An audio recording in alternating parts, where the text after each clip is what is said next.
Hi, this is Lauren Fogelman at ExpertSportsPerformance.com, working with highly driven, motivated athletes on being cool, calm, and confident for consistent winning results. Today's topic is how athletes' race performance suffers during events.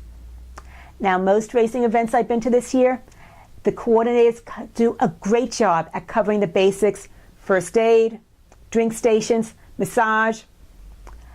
But what happens when you start to unravel and you're beginning to psych yourself out instead of psyching yourself up?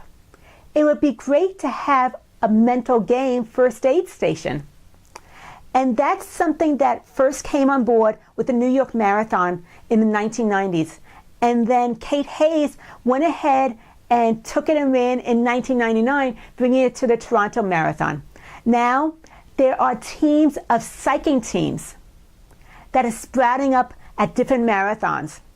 And what happens is that these psyching teams are psychologists and advanced psychology students that are there to be able to give you the tools you need so you're able to keep your head in the game, be able to deal with the pre-performance anxiety, help you process if you hit your wall in the middle of the race, whatever it might be. Because not only do they have a booth or table somewhere, they're usually at the starting line, and they have what's called cyclists that are on bicycles throughout the race so that they can stay with you for as long as you need. So this is how it might work.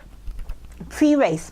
You're getting some pre-race anxiety. All of a sudden you have that adrenaline dump and it's impossible to stay focused.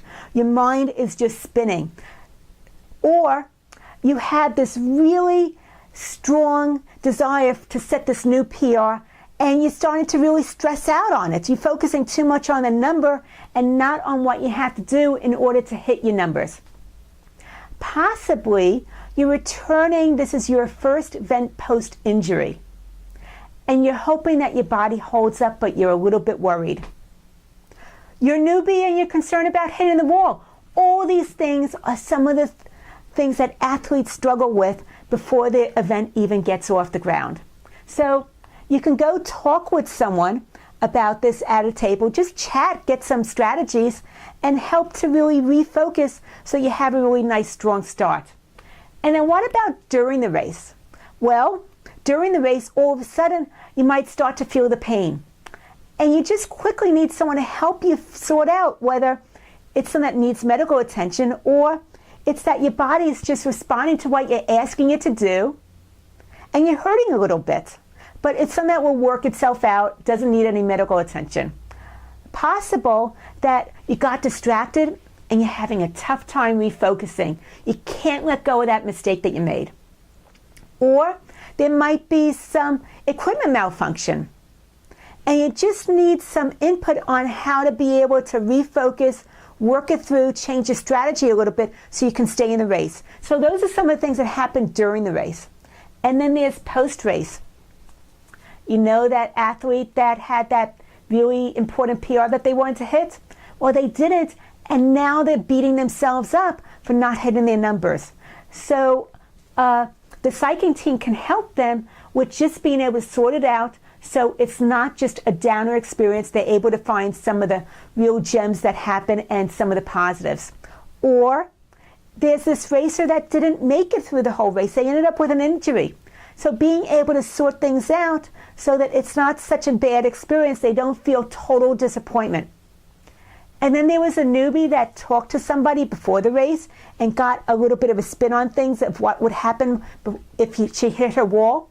Well, she was before wondering, why am I even racing? What am I doing here? And she came back after the race to let the psyching team know that she had a great race. It was totally awesome. She can't wait to do this again. She's now a believer. So those are some of the things that a psyching team can offer. Like I said, it's mental game first aid. They're there for you at all different parts of the race. They help to coach you through the doubt, get your head back in the right place, and they just add value to the racing experience. So if you're a race director, let's talk about how you can go ahead and bring a psyching team into your racing experience so it goes ahead and raises the racing experience and the way and the way that you can go ahead and be able to really support your athletes just beyond the physical needs. If you're an athlete and you go into an event and you would love to see it there, contact the race coordinator and let them know that this exists and that you would love for them to have it. You think it would go ahead and boost the experience and what that particular venue has to offer. Here's your challenge. Think about your mental game plan before the race and what's likely to be a distraction for you. What could you do if that starts to come up for you, that distraction? How can you go ahead and sort it through?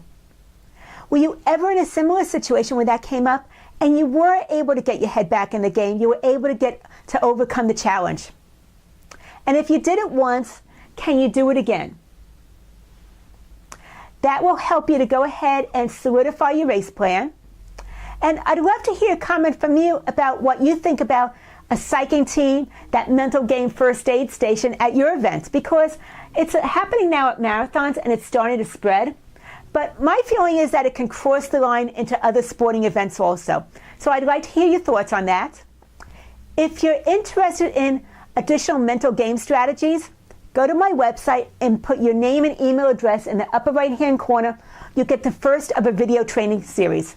Once again, let me know what you think about psyching teams, those mental game first aid stations. Hit the likes button.